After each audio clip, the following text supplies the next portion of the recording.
Hey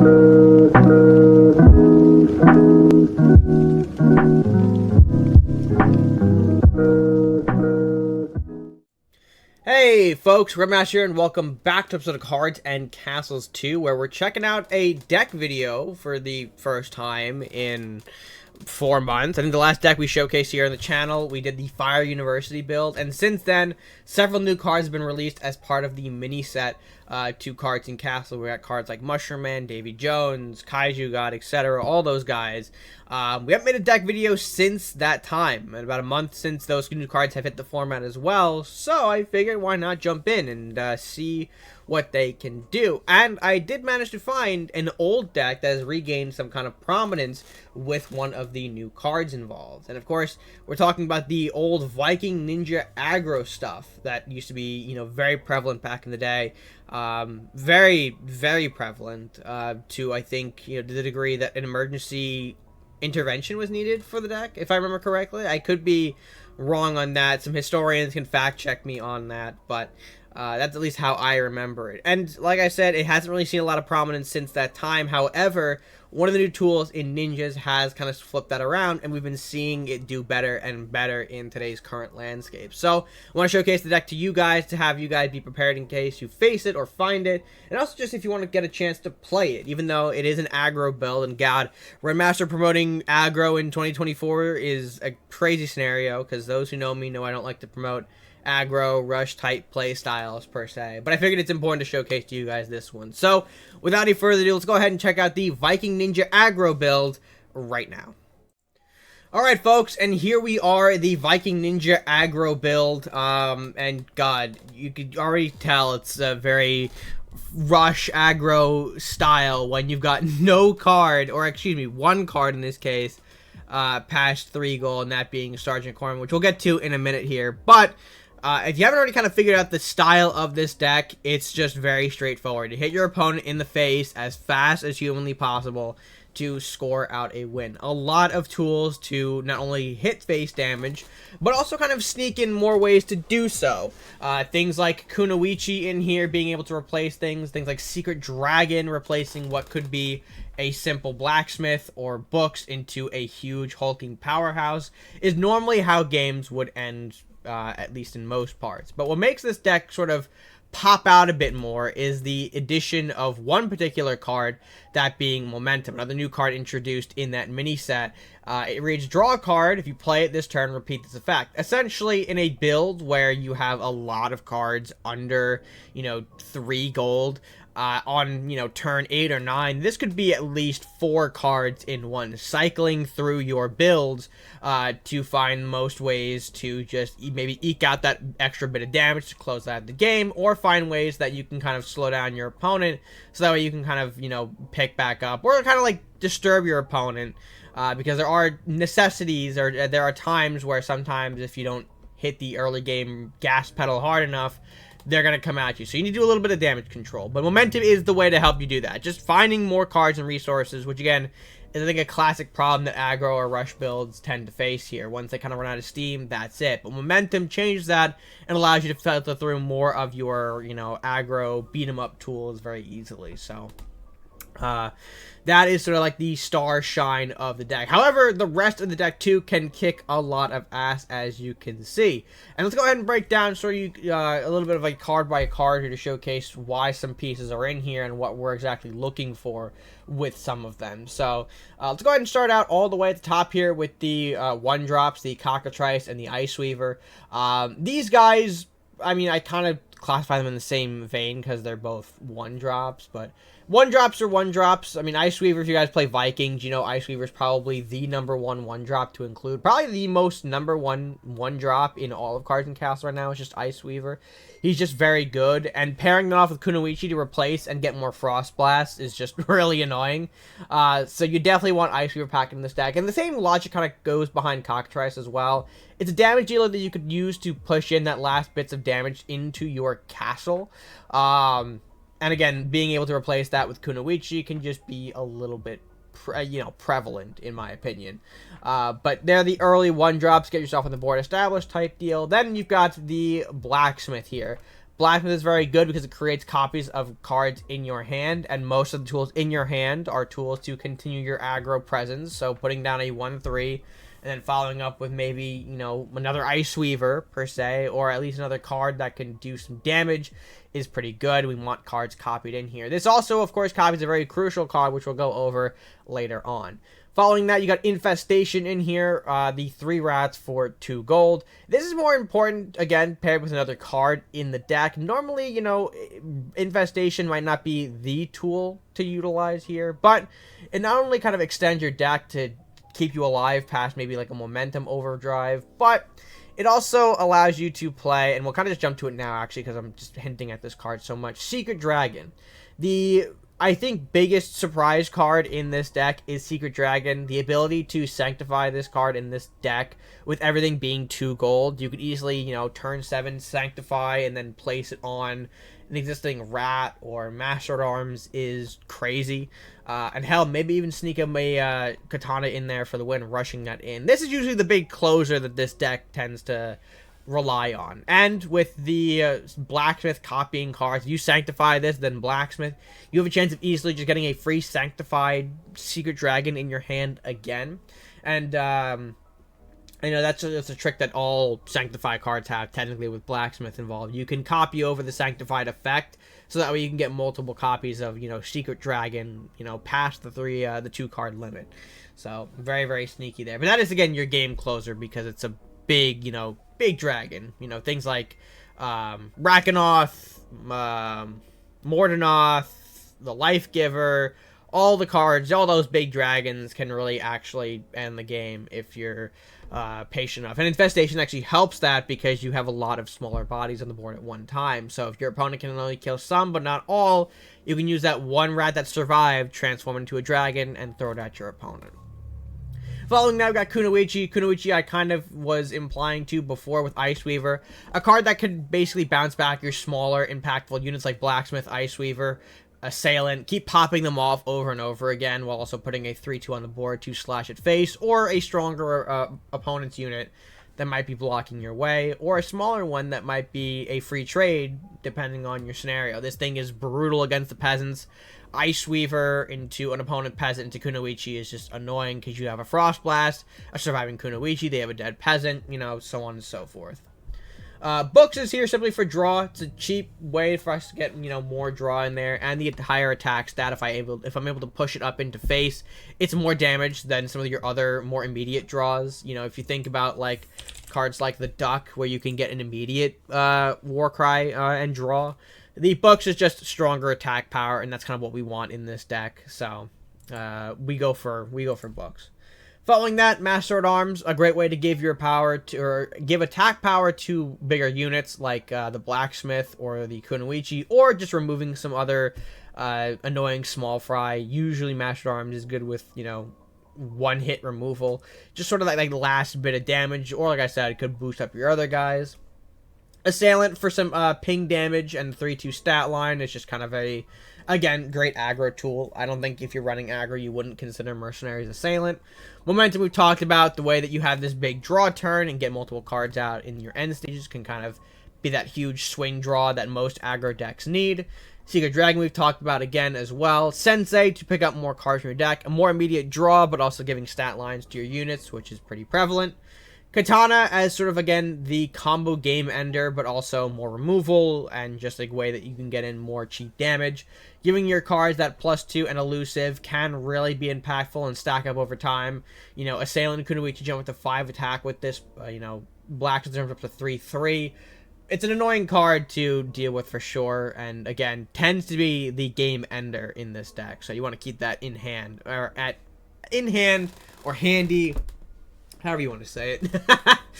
Following that, you got Swift Strikes. Again, similar lines with the Momentum. You kind of pick up a card for free off this. You play it, you deal 1. This is always sort of a prevalent aggro tool. This just helps you clear out some of those nasty swarms that maybe stack up.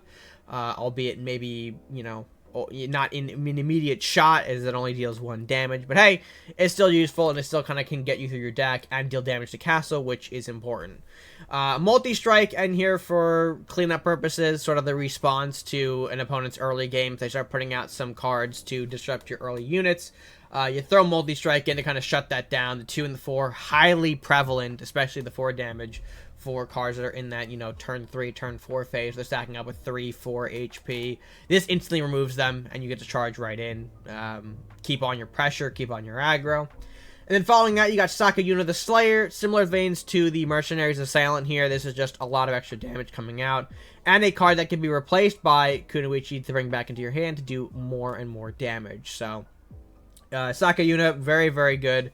We love to see that extra damage ping. And again, just helping you keep control of the board and maybe even end games early. And then finally got Sergeant Corman, sort of your odd inclusion here for an aggro build, but one that can help you stabilize a bit here. The peasants going from 1/1s to 2/2s are very impactful and can help you. Being able to summon out a 2/2 is more important than a 1/1 in my opinion. And hey, the Corman Guardianship can help protect you if you're looking at a sort of mid-game board swing type of deal where your opponent has now killed off all your cards and they're starting to push in. The Guardianship can help defend your castle a little bit here and help you restabilize, so I think it's just a good card to have. And sort of like, it was a weird choice because, you know, Corman, I didn't really have, like, I wanted a legendary option, and I felt like Corman might have been the best option for it, because again, keeping those pens at 2/2 is pretty good. So that of course is our full breakdown for the Viking Ninja Aggro build. A lot of similar stuff if you guys played the original one that happened. I mean, we all remember, you know, when Master Arms were more prevalent, Kunoichi's, Infestation, and the Rats. Those were all prevalent as well back in that old Viking Ninja Aggro. So a lot of the same elements carried over, but just a couple of new spicy inclusions that help kind of bring this deck to a more prominent level and one that has a bit more power to it, in my opinion. However, with that being said, let's go ahead and stop talking about the deck now and actually get into the game behind these this deck. So, yeah, let's go ahead and jump into that right now. I feel like I transitioned twice out of that. Anyways, game time! Alright, and on to game number 1. We're playing up against Warlock Pirates here with a pretty okay hand. I think the great thing about this kind of deck that if you play it, you tend to have a lot of, you know, hands in your early game that you just end up keeping because everything kind of works so well together. So we'll start off here with the Sensei on turn 2. We both pass our turn 1s here. The Sensei bring up the Blacksmith, which now becomes a 2/3. Very good stuff there. We go for the Cockatrice on turn 3. Sensei starts to bap at the castle, following up with a Books for more draw to keep us, you know, heavy in I guess, cards. Cellar Rider, that's going to be annoying. It does kill off the Books and the Cockatrice. All, you know, a 3-for-1 is pretty brutal. I'll go for the Thief here with the Metal Bravery as well on turn 3. Pass it back to us. And I figured, okay, going to have some pirate shenanigans incoming here. Let's see what we can do. We're going to throw the Dwarven Blacksmith in response. He goes for a multi-strike, which was stolen from me to pop the Blacksmith and the second Books. Very frustrating, but we can respond quite easily here. We'll go for the Ice Weaver. We go for the Frost Blast, killing off that Thief, popping a Peasant out, and passing back. I'm a little nervous on cards like Blaze, which would have done a great deal of damage to our Infestation at this point. So now I know it's out of the hand. We can safely play Infestation if we want to, but I'm going to go for a cheeky Momentum, which kind of backfires a little bit. It pulls out the Swift Strikes and the Secret Dragon, which, you know, it's okay, but I didn't really have the need to play Swift Strike at that moment, so we'll end up just passing back. He'll throw a Behemothra on turn 6. This is going to lead us into our Kunoichi. We go for a couple of cheeky rat moves here. Rat to avoid the, or rat to trade into the Behemothra. Kunoichi actually kills off Behemothra. And we do a sneaky Secret Dragon into the Ice Drake. Not a super impactful Ice Drake, but still, I think it's what was needed to just get some extra damage in there. He'll go for Sea Witch, following a Man the Cannons on turn 7. Is going to prompt us to bring out the Swift Strike into the Secret Dragon. Not exactly the best card we want to, but we'll play a bit of Sensei, Sakayuna here, part 2. Copied off from another Blacksmith, I believe, and we'll go ahead and hit into 4. Man the Cannons Part 2, the sequel. Gonna go ahead and pop both of the Sakayunas as well as the Sensei. I figured, okay, that's a little gross, but no matter. We'll go for the Swift Strike, draw here, pull out the Blacksmith, which again gets us another card in our hand. Pop the Peasant with the Swift Strike damage. We'll Sanctify Secret Dragon, throw it back to our opponent. He'll execute the Blacksmith, unfortunately, and throw out the Stone Revenant. Nice to see another new card being played here, although not super impactful with that big damage burst hitting nothing. But we'll go ahead here, play a sneaky Ice Weaver Kunoichi type deal here, and we'll play out the Peasant. Not playing Ice Weaver again because I didn't want to lose it as the extra target for Kunoichi there. He'll Flame Blast everything away, sadly. Figured that's going to be a bit annoying, but no worries. We'll multi-strike the Revenant and the Peasant away. Assailant to pop in for some more damage. We'll throw it back to our opponent, who goes for the Lava Giant now. And I was thinking to myself, just burn off the Assailant, please. But no, he'll hit the Peasant with his burn, walk up with his Berserk, and hit the Assailant for a perfect clear again. Frustrating, but that is completely fine. We'll go for another Ice Weaver Kunoichi play here. Frost Blast his Lava Giant. Again, trying to create more targets so that way we can get this now prominent Secret Dragon Katana off, which should be game-winning at this point. I don't think anything is going to be really big enough to, or small enough to not do 5 damage. And here he just plays the Shiva, and that's going to be game over here. You'll see why. Secret Dragon on that top Peasant, creating the Mordennoth.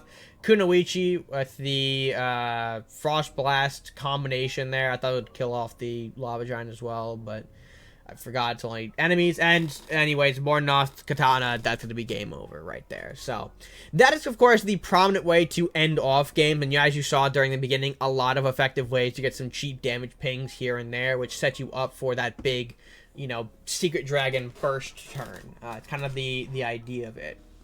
We weren't as aggro heavy in that one, I think.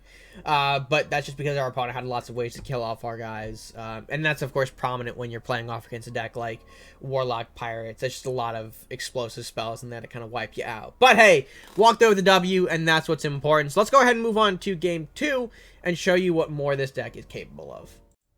Alright, and game number 2 will see us take on a Warlock Viking build. I almost kind of called it just the fire build for some reason.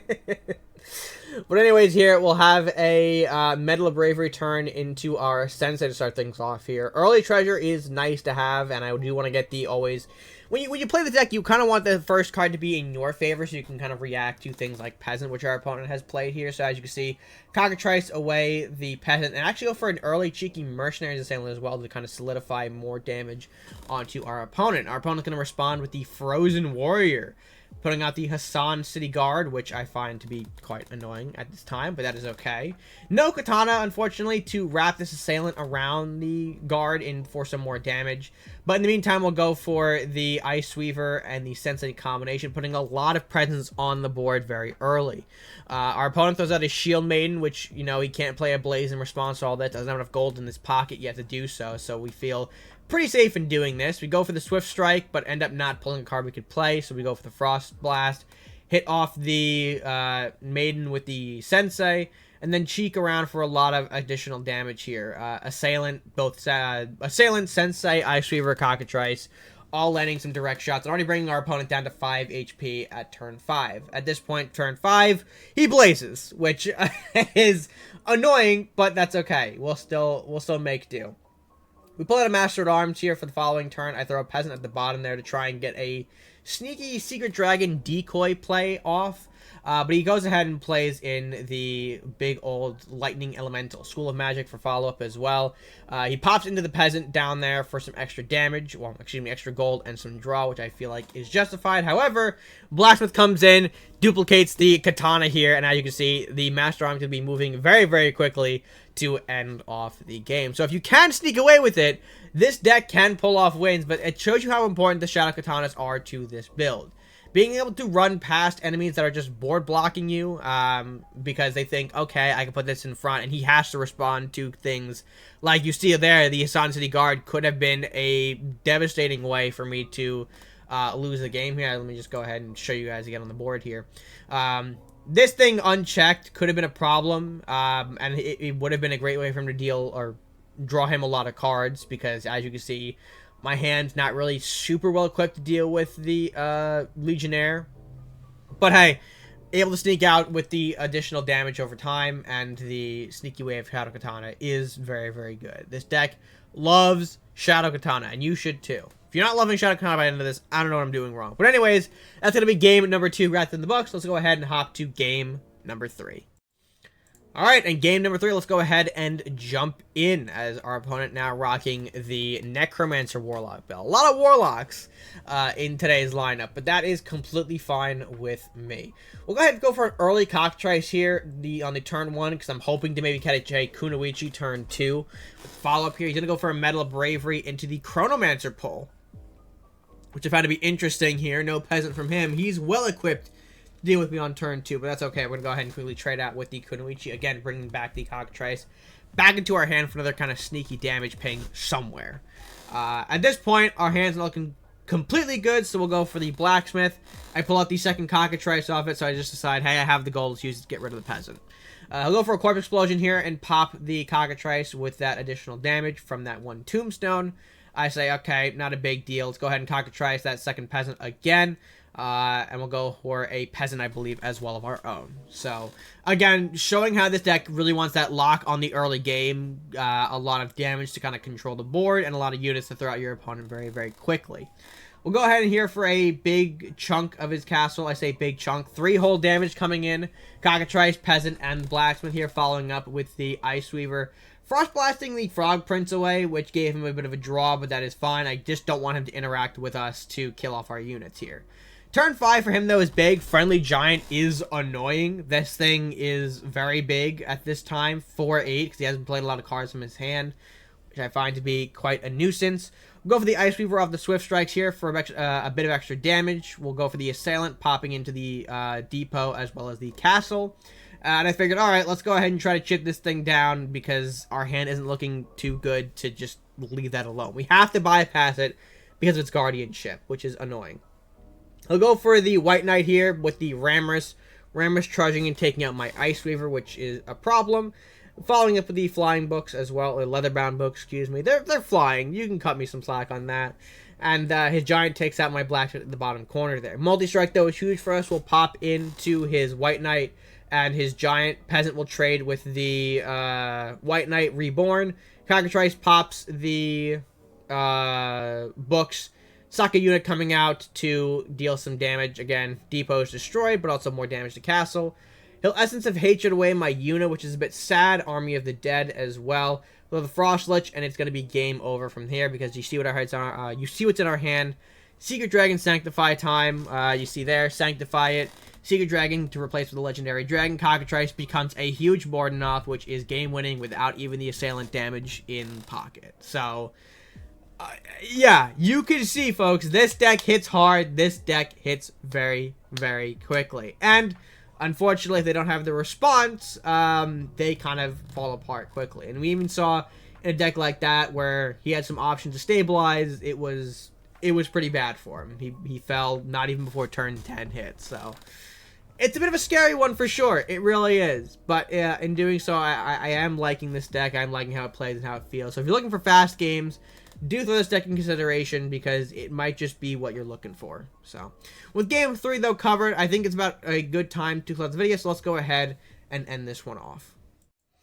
Alright, folks, and with that being said, we come to the close of yet another deck video here on the channel. Hopefully you guys enjoyed the Viking Ninja aggro stuff. Again, don't tend to promote aggro stuff too much, but I feel like it was important to share with you guys this deck because of how good it feels, how strong it feels, and, you know, I just figured, hey, you know, we haven't made a deck video so far with any of the new cards, and Momentum was sort of the first card to pick up and do stuff with. So, hopefully you guys, like I said, did enjoy.